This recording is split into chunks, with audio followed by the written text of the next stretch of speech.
Ukraine in response to what he termed Ukrainian threats. Meanwhile, Ukrainian President Volodymyr Zelensky said Russian forces carried out strikes on Ukraine's military infrastructure and border guards. He said the government was introducing martial law throughout the country while urging people to stay calm and stay home. He later announced Ukraine will cut diplomatic ties with Russia and that the government would arm anyone who wants to defend the country.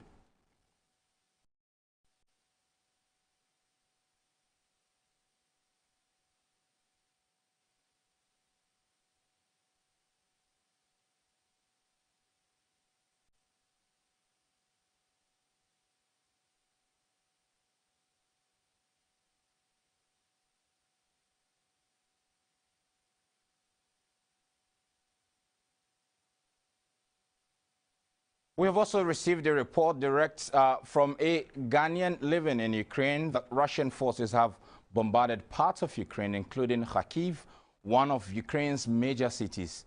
According to the Ghanaian Samuel Osupoku, as early as 4 a.m., the bombings were heard and columns of smoke hung over various areas in the country. Few hours after that, the underground metro not far from Kharkiv was already getting full as people rushed for cover.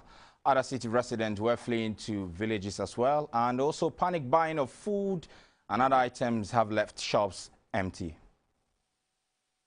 That even the Zoom will not be possible unless maybe Telegram, because most of the social media sites are not working. Like internet is really cut down. So unless when I'm able to chat on WhatsApp, so we can do WhatsApp too.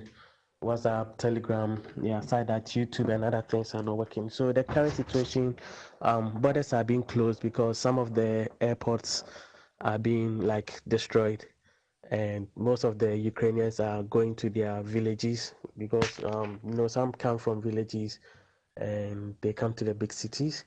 And so we have people buying things, foodstuffs, a long queue in front of shops and pharmacies. I'm in front of the pharmacy now. A lot of people queue there as early as 8. So by 4 a.m., by dawn 4 a.m., the bombing started. I could feel it in my room, and you could feel the vibration. I couldn't see where it's coming from, but people in different part of the city could see the smoke. But as it stands, then I couldn't see. I could only see the vibrations, and it continued not only at 4, but all the way from 4 to 8. I was outside. You can still hear the sound from the bombs. And yeah, so people in the the capital city are fleeing to a city close to Poland, that is Lviv. And the Ghanaian students here, currently we are being advised by the mayor of this city to stay indoor, just to be patient. And there are military patrols every now and then. And they say if there's any issue, they'll just send the locations for shelter, bomb shelter. So that is it. Yeah, and another information reaching is that Russia said they are not attacking civilians. They are just attacking the military base. They just want to render it inactive. But in the course of doing that, civilians will, as it stands now, they keep updating us on some Telegram channel.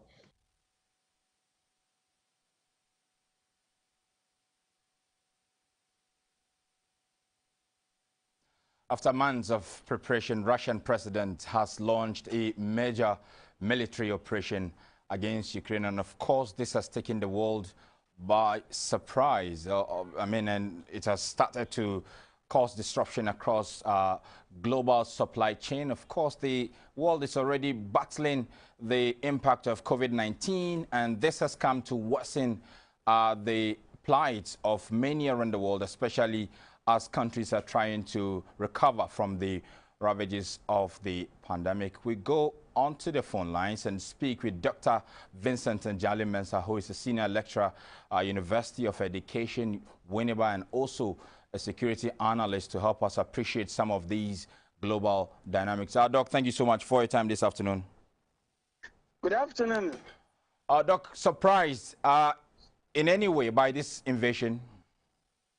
No, I'm not surprised, because I think the global system, unless you are not watching the situation, everybody knew that we were going to get there, and maybe people are surprised that we got here too early. Well, Doc, what do you think may have caused Putin to press this button after giving assurance to some of his global allies that it will not invade Ukraine?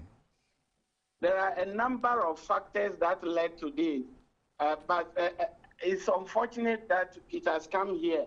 The first factor is that if you watch the global system, the big countries have always taken a position where they see some of the countries in the world as their territories.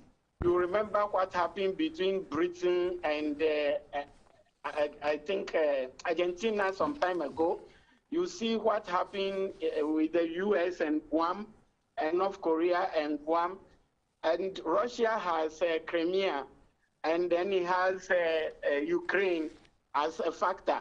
Now, the number of factors that contributed to this are these. One, there was a US-backed coup that toppled a Russian-backed president in Ukraine. And as a result of that, the country has been divided. Russia is afraid that NATO is coming close to its doors and wanted to create a buffer zone.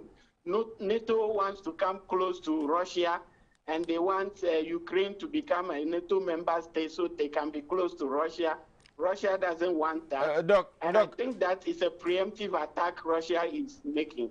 Doc, even before you continue with the next reason that may have warranted this attack, isn't this concern by Putin and Russia genuine?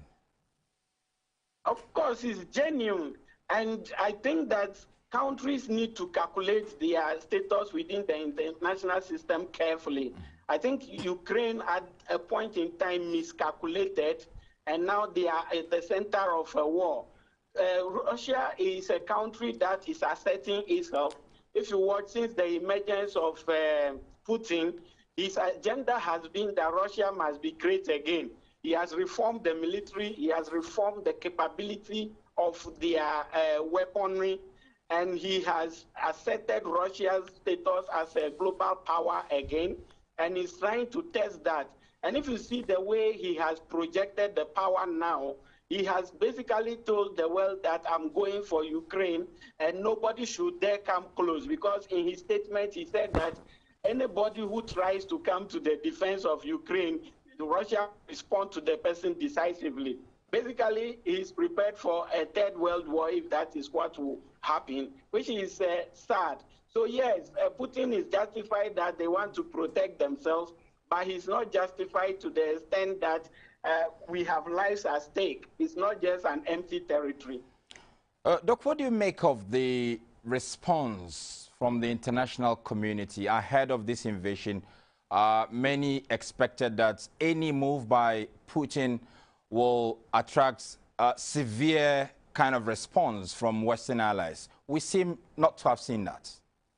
You see, the point in the international system that countries, particularly small countries, probably as our own Ghana, need to know is that the big powers in the world, China, Russia, France, Britain, US, Germany, if any of those countries attack you, the other countries are never going to come to your defense, because if they do, it will be a war of annihilation, because they all possess hydrogen bombs, nuclear weapons, chemical weapons, and they will begin to test it on each other, and that will be the end of the world. So you see, what Ukraine can expect from the rest of the world is sanctions. At best, they will provide them with some weapons. And you know, both countries have had 8 years to prepare for this. Ukraine has had NATO support for 8 years. Russia has watched the situation for 8 years, and they've prepared for it. And I think Russia is prepared for the sanctions regime, and they know that it won't bite them. So they are going for the kill. Doc, just to add more to what you have just indicated, we heard from the U.S. president who condemned the invasion and pledged to introduce more sanctions against Russia to compel it to reverse its military operation. But in that statement, he also indicated that the U.S. is praying for Ukraine. And I was wondering, the U.S. praying for Ukraine while Putin and Russia prays on Ukraine? Yeah, U.S. can only pray for Ukraine because they know that they don't want to go into a war with Russia. Nobody will do that. You have to be a crazy country to say that you are going to war with Russia. U.S. will never go.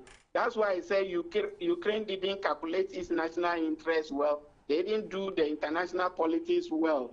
Because you see, what U.S. can do for Ukraine is to provide them some military assistance and some air defense systems and those things. But you see, once it's in Ukraine, if you watch what happened last night, Russia immediately moved to disable Ukraine air defense systems immediately. So as we speak now, Ukraine has no air power against Russia. Their key military installations have been disabled overnight. And so they cannot fight this war. They can only fight a ground war with Russia. Now, they claim to have downed some Russian warplanes, but those claims are yet to be verified. But the point is, Ukraine can never fight a war with Russia and win. U.S. will only support them with advice, but they will never go face-to-face with Russia in any war, no. So, unfortunately, Ukraine is in this alone. Doc, in 60 seconds, what is the way out of this very troubling situation? Well, unfortunately, as the Ukraine ambassador said, the door has closed. The only solution now is what Russia is saying. Ukraine should denounce that they will not join NATO, which I don't think Ukraine is willing to do.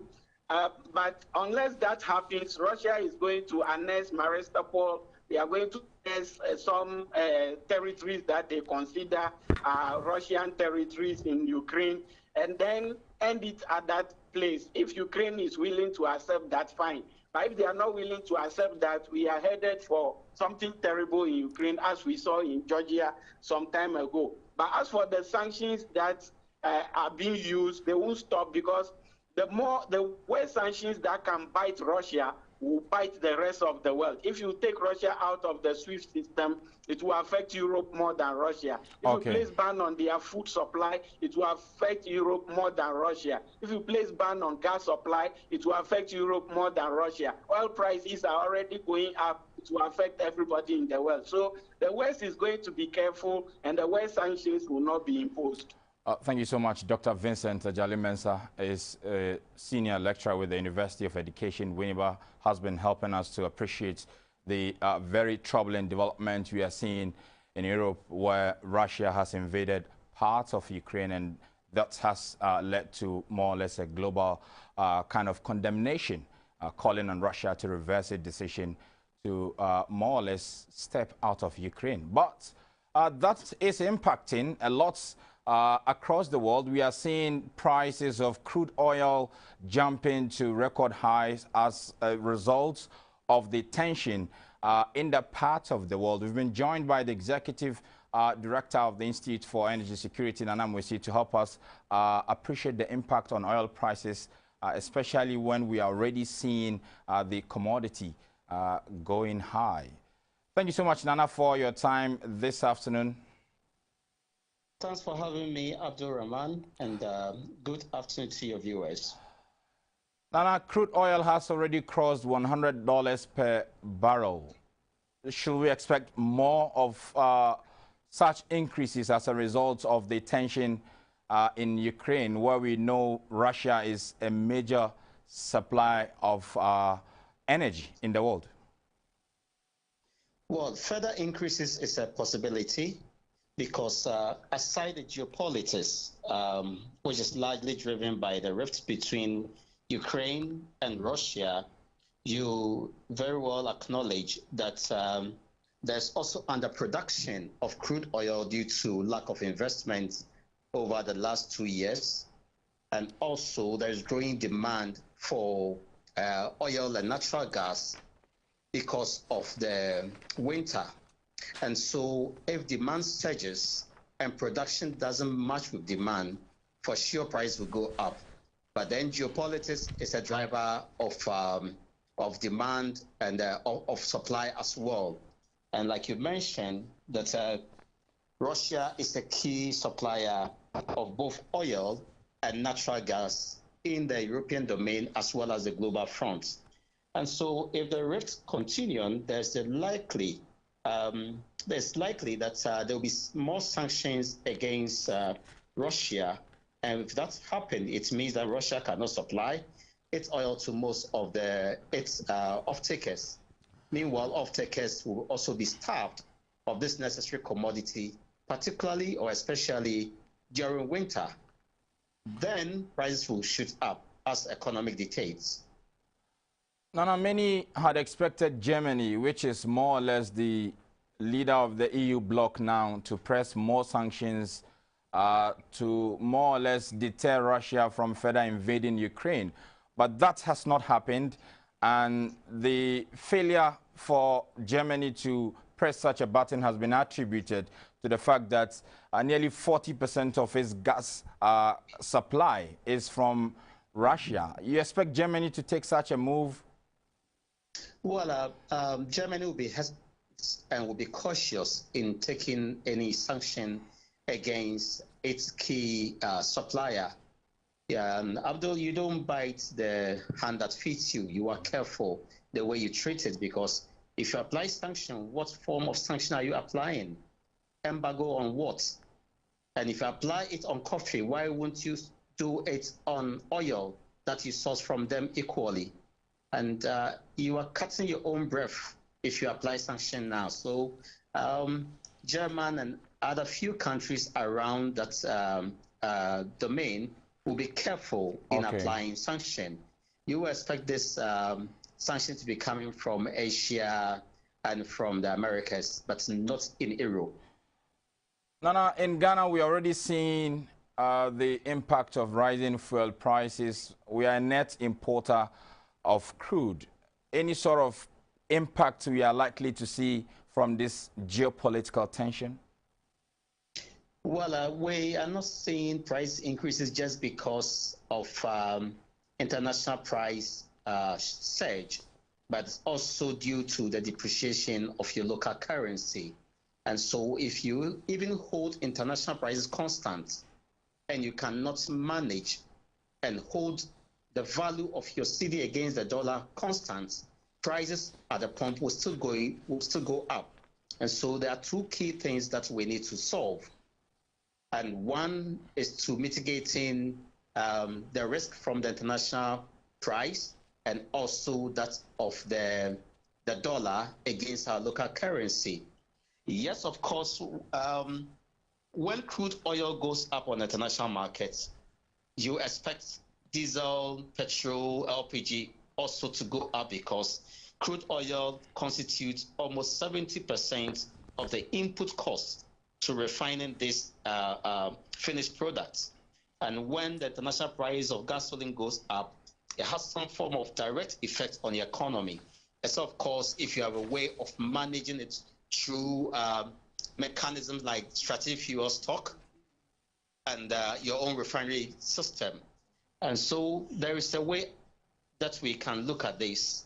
But as to whether governments itself have found these solutions to the surging oil price as well as the depreciation of the local currency is another. And if we don't manage the situation, trust me, come the next window, prices will surge more than 50 pesos per liter. And that means almost 2 cedis to a gallon. And that's where we need to be cautious with. We need to manage the forex risk, also manage the international price risk, and also decide whether we'll suspend or remove some of the taxes, levies, and margins on the price, petroleum price build-up. Nana, thank you so much for your time this afternoon. Nana Mwesi is the Executive Director, Institute for Energy Security, and has been helping us to understand the possible impact of what's happening in Ukraine as Russia invades the country. We stay a while on this issue because panelists on Breakfast Show this morning discussed the issue where we spoke to some Ghanaian students also who told us they are yet to hear from Ghana's authority or Ghana's representative in Ukraine or Russia as to how they can take cover amidst the tension. But let's take a listen to what panelists on Breakfast Show had to say this morning. A huge bearing on our economy. Huge bearing. Why do I say that? Russia is the second largest producer of crude oil. It's also the second largest producer of refined petroleum products. What do? We export our crude oil and import refined petroleum products. We know today the oil price is $101 a barrel. Sanctions on Russia will curb the export of refined petroleum products out of Russia into the world. It will then increase the price of petroleum products. That has a direct effect on transportation in this country. Transportation price? Transportation price. It's going up on Saturday. Yeah, it's going up again, and it will go up again. And the companies that import refined petroleum products, BDCs? The BDCs, Bulk distributing companies. Yes, the CD is now under huge pressure. They will need more CDs to get more dollars, and if that doesn't happen, what happens to us? It's going to just skyrocket prices. The advantage they should be taking now is that whilst they are in Ukraine, even if they were English studying students, they should learn to speak the language. It makes you get yourself very informed with situations around you. You can tell that they said the indigents are going home and they are left behind. They don't even understand anything. They don't know the language at all. So I would caution that anybody listening to me, studying in any part of the world, learn at least basic things that will make you communicate with the indigent. And that's the essence, really.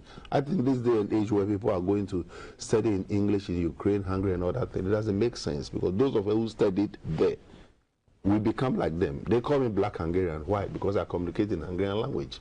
And you are able to understand the system. So that is just by the way. We've had issues like that. What they should be doing is to be in touch with their leadership. And like I rightly said, it is unfortunate that there are students there, they don't seem to even know that we have a consul general there who handles our affairs. What clearly is happening is one that should be of concern to all nations who have their citizens in Ukraine in particular.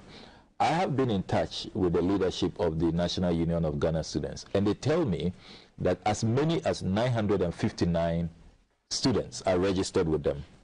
That is almost 1,000. That is a significant population, yes. And the 959, they tell me, are those registered with them. There may be some others. They estimate that roughly there may be some 200 plus an additional number of Ghanaians who are non-students. So they estimate that there are probably some 1,500 Ghanaians, you know, in Ukraine. What worries me is that so far, unlike other countries where we have seen a plan, so India, Nigeria, you know, the US, the UK, France, if you have followed, you know, the international space keenly, you notice that they have had a plan. They initially asked their nationals to leave, those who can, and then those who could evacuate, like the Indians, they sent aircraft for their students to board at subsidized rates. And at this point, you see, we are talking about an emergency situation. There ought to be a plan. When matters escalate, what do you do? What's the exit strategy? Where do you go to? You know, where do you gather? You know, how will you be rescued? You know, so I want to see government, first of all, speak out on this matter, assure the students that it's not as though they have derelicted, it's not as though they do not care or they are not aware that they are there. that they know they are there. These are the measures that have been put in place. For startups, businesses have benefited from a joint government of Israel and Ghana agribusiness initiative. The Israel-Ghana Agritech program has provided the needed mentorship and technical expertise to the selected businesses to leverage on Israel's technological innovations in food production to grow their businesses. At the Israel-Ghana Agritech Accelerator Demonstration Day event, all the 4 companies which took part in the mentorship program spoke about their investments. SATEC is a product and service-oriented company that deals in agric equipment manufacturing and servicing. Ice Scarecrow also offers agricultural services and aims to help cereal farmers to ward off pest birds off their farms using aerial and visual aids. Sustainable Energy Technologies Limited designs and provides smart renewable energy solutions, and CC Technologies develops affordable, easy-to-use hard and software solutions for farmers and other stakeholders in the food value chain. All the 4 companies spoke about their current state, challenges, and their visions into the future. The team of experts provided useful business strategies to facilitate their rapid growth to become international brands.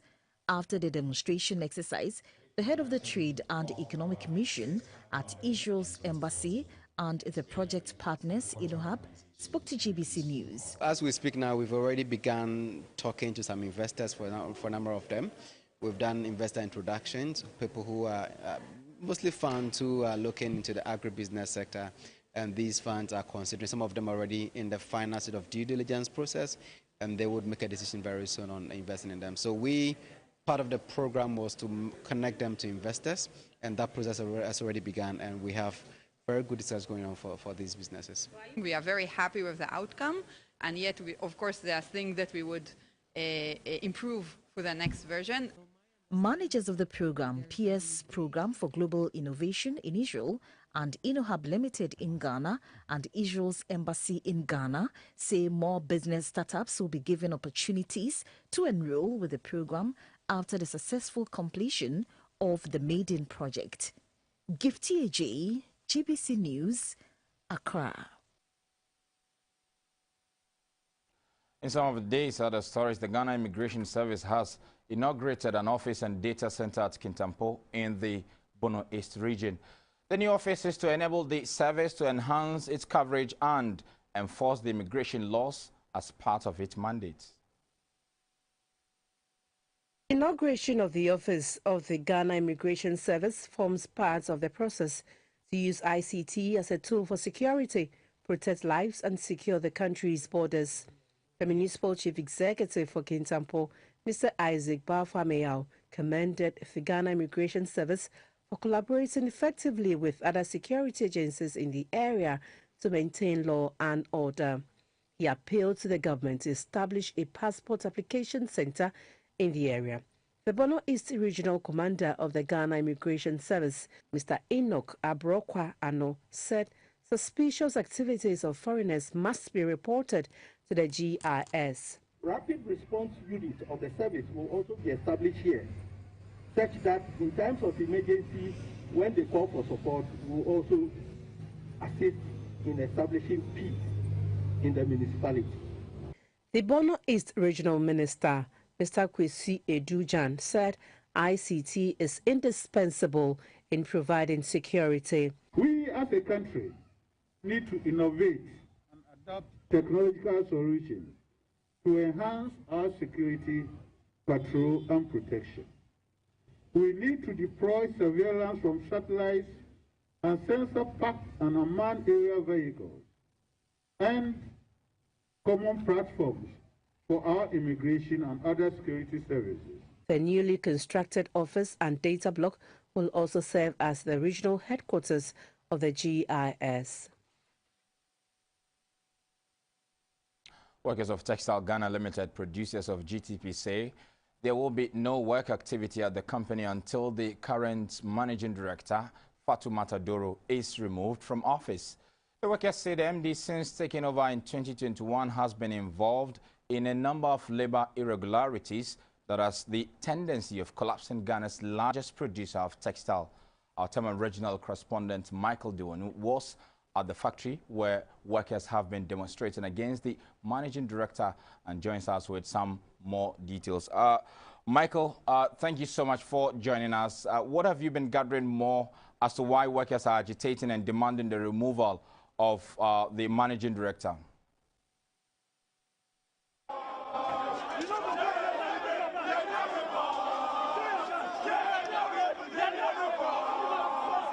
Textile Ghana Limited, producers of GTP and wooden in the country. This morning, workers have been here agitating. They say they are accusing the managing director of some labor irregularities, and the union chairman is here and we'll be speaking with him to find out what the issues are.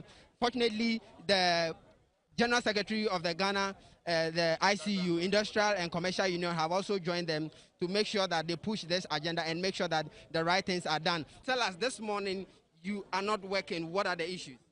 The issues is simple. The woman is temporary with our collective bargaining agreement. When you say the woman, who is the woman? That is the MD. Okay.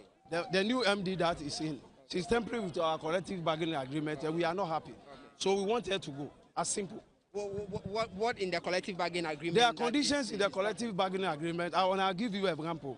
Even the Ghana laws even agree on that. That when you can go on voluntary retirement at the age of 55, and somebody who is sick and is going on voluntary retirement at the age of 55, she says she's not going to allow. Meanwhile, the MD then have approved that she should go. When she came, she changed that she's not going to allow. And we are not going to sit down for this to continue. Well, what has been the level of engagement with management? Several levels of engagement. Even we inform our mother union. We see our bosses are here. Yeah. We informed them, they came here and engaged her. And they, spoke to her and she pretended as if she's changing. And she changed back and started doing different things.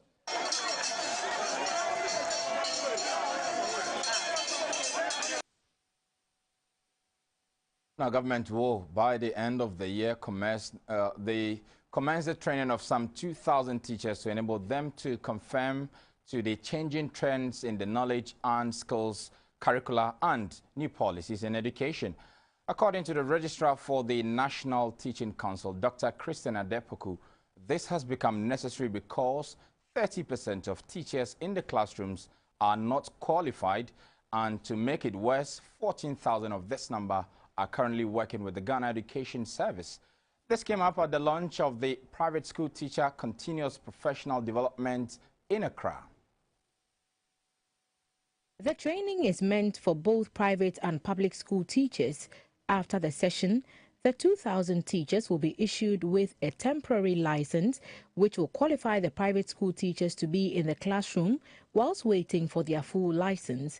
According to the registrar of the National Teaching Council, Dr. Christian Adepoku, the program forms the basis of training unqualified teachers to equip them with best teaching practices. The NTC says it is not interested in laying off unqualified teachers. Initial teacher training is part of our job, and we realize that the few licensure examinations that we have written over the past 3-4 years, the failure rate has been very high, and it tells us that probably the kind of materials that we are admitting into our teacher training institutions do not meet the standard. Some of them do not meet the standards. And so it is better to get it right at the beginning, getting the right materials to enter our teacher education institutions to be trained. And when they come out, you are sure that the majority of them will meet the fitness to teach test. To begin with, there will be a trainer of trainers program for 48 master trainers of private school teachers who will in turn train the 2,000 teachers nationwide. The executive director of the Ghana National Council of Private Schools, NACOPS, Mr. Enoch Kwesi Jetwa, spoke about the importance of the program. As we are training them, as we said, it is going to enhance and build their competencies. You know, they have competencies, so those competencies are supposed to be, let's say, enhanced or improved upon. Then it will also give them that kind of confidence to be in the classroom. If you are in the classroom and you are being regarded as untrained, psychologically, you will not be all that prepared to deliver to the task. When you see monitors coming, then it becomes a sort of shivering and a sort of, let's say, fear and anxiety in you.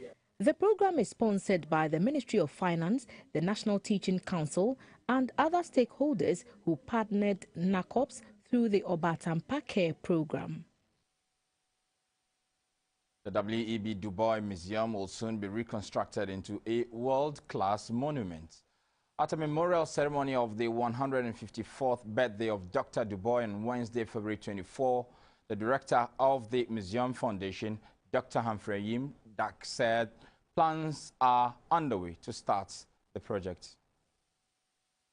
Born on February 23, 1868 in Great Barrington, Massachusetts, the sociologist Dr. W.E.B. Du Bois was the first African-American to obtain a PhD from the Harvard University. In 1961, the first president of Ghana, Dr. Kwame Nkrumah, invited a civil rights activist to live and work in Ghana after he was eulogized at a state banquet by a friend to Dr. Nkrumah. For Dr. Yim Dake, W.E.B. Du Bois was a great icon. He's already established it by virtue of refurbishing his burial place and his location in Ghana.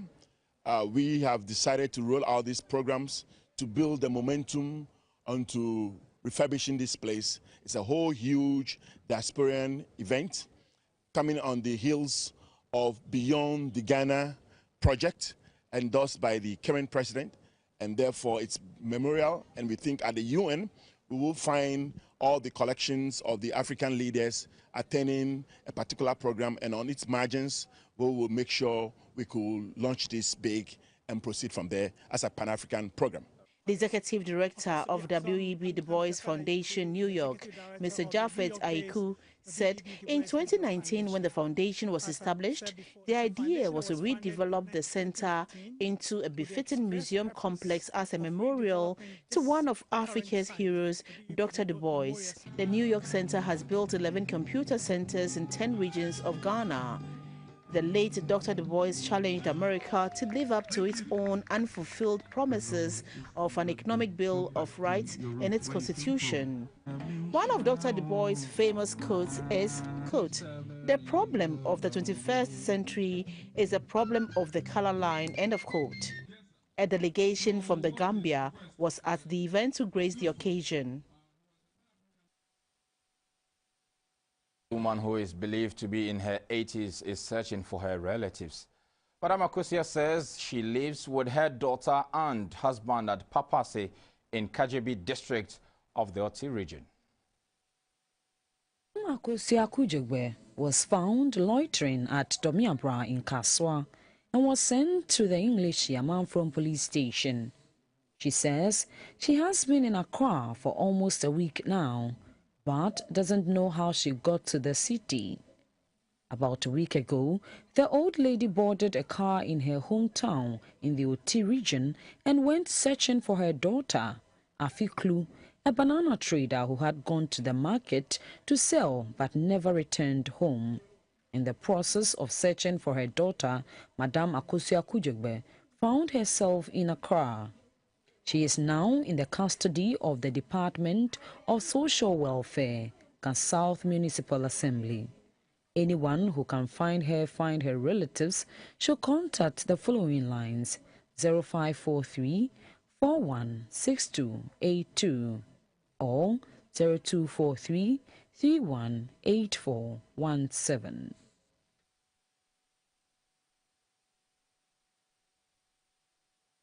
We go for a break, we return with business.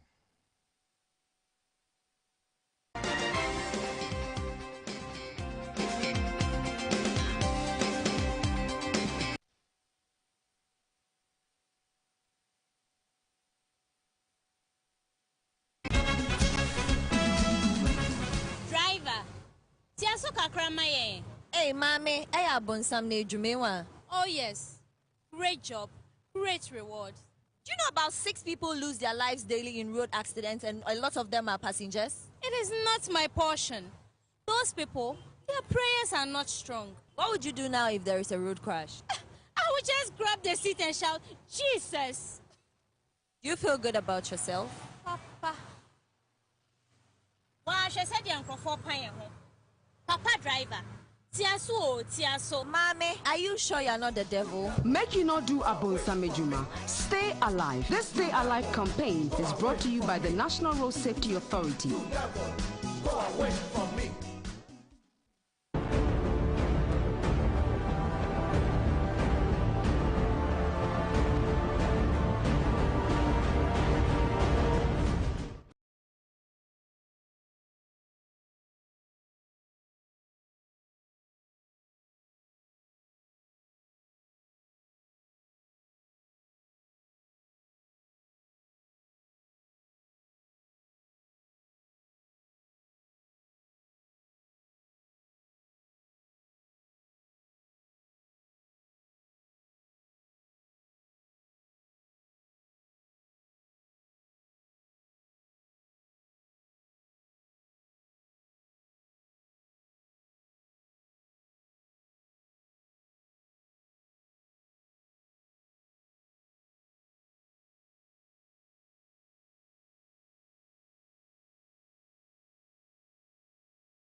The annual project highlights how ordinary Ghanaians are transforming lives in the areas of health, education, and economic empowerment.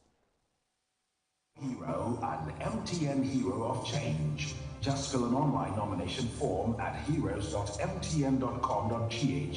This year's edition of MTN Heroes of Change focuses on persons who impacted lives and livelihoods during the COVID-19 pandemic.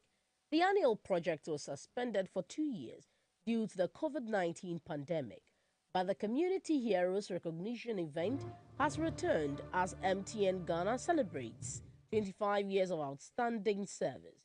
The panel of judges, which now includes Ohineyuri Giftianti, will review all applications and select 10 finalists. That said, COVID-19 had wreaked a lot of havoc and caused so much despair. You're going to look at those who have really worked, gone the extra mile, gone beyond their own, stepped outside their own comfort zones. You know, I believe that there are people who work within the box. It becomes a usual. There are some people who work outside the box. But I think we look at those who have created the box. The MTN Heroes of Change has recognized heroes who have impacted their various communities in the areas of health, education, and economic empowerment since 2013.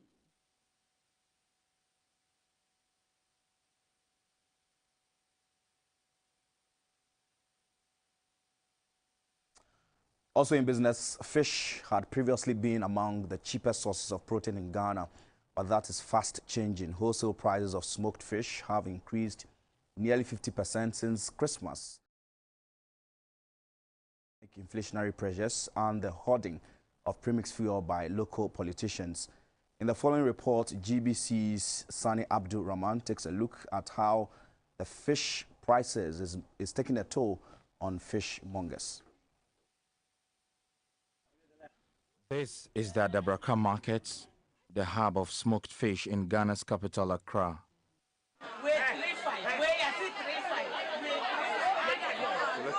Just outside the wholesale markets is a decade-old Mercedes-Benz van that had just returned from the Volta region with loads of smoked fish to supply. And a few steps inside the markets, varieties of smoked fish with unique colors and flavors are on display for potential buyers. Although the weather generally in Accra is warm, the temperature inside the markets was very hot. As we entered the markets, 50-year-old Stella Anderson, herself a fishmonger, was busily sorting fish she has purchased. She comes all the way from Mankesim in the central region to pick varieties of smoked fish to supply her customers back home. Stella tells GBC News that the consistent surge in prices of fish is killing her business.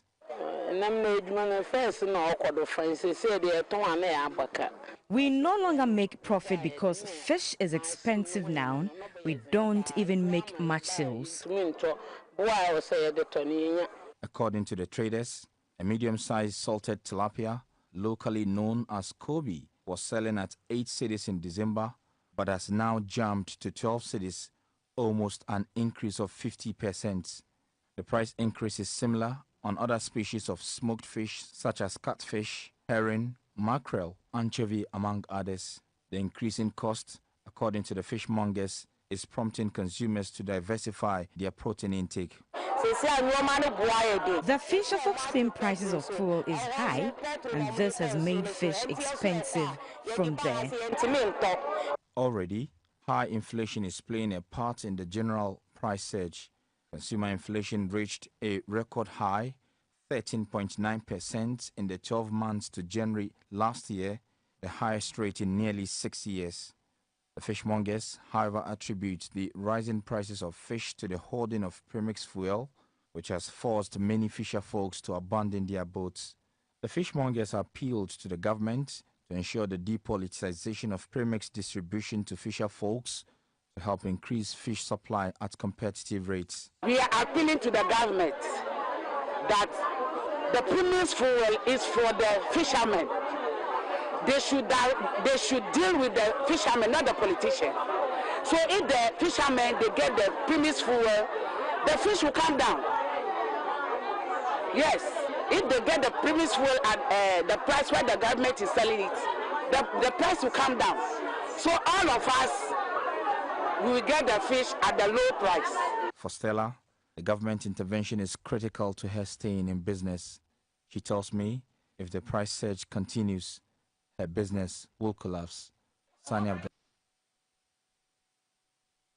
It's still Business Live on GBC News. Now, Ghana's agriculture sector increased to 8.4 million Ghana cedis in the third quarter of 2021 from 8 million cedis in the second quarter of the same year. To increase the margin of growth in that particular sector, players in the agriculture value chain have, with support from Agri-House Foundation, have met in Accra. Agriculture contributes to 54% of Ghana's GDP and accounts for over 40% of export earnings, while at the same time providing over 90% of the food needs of the country. The sector also employs about 52% of the country's labor force, with over half being women. In the last 2 years, COVID-19 has had a direct and negative impact on agriculture and disrupted distribution channels. Despite this, agriculture's contribution to GDP was 8.4 million Ghana cedis in the third quarter of 2021.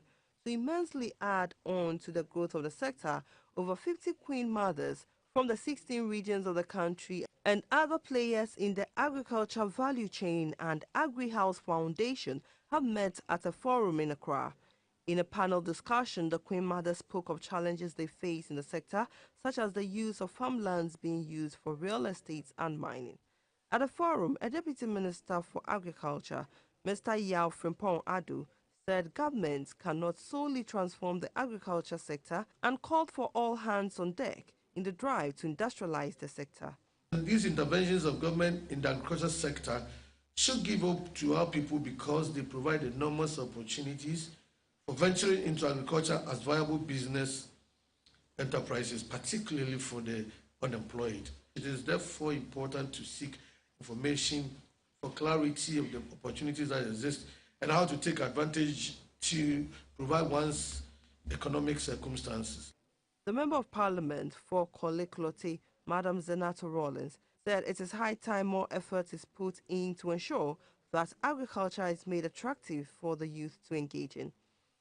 Issues to do with galamsey, poisoning of our water, drying up of our water bodies, all of these must be addressed.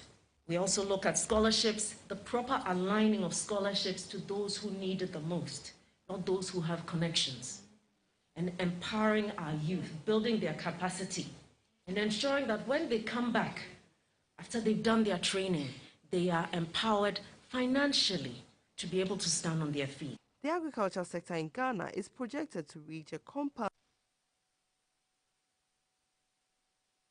Still Business Live on GBC News. Now, the Public Sector Workers Employees Pension Scheme on Thursday engaged staff of the Ghana Broadcasting Corporation on the Tier 2 contributions under the new pension scheme.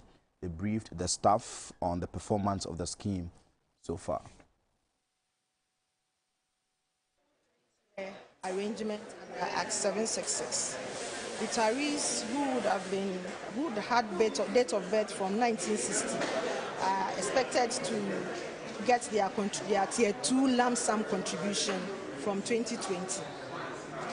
What this means is that for those who have contributed for more than, for those who have worked for more than 10 years, by this age, most people would have worked for 20, 30, 35 years.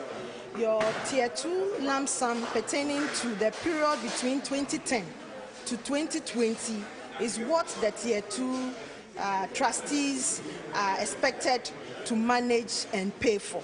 For GBC staff, all of them, both existing and those who have retired, we realized that from January 2010 to November 2011, there was no contribution for them.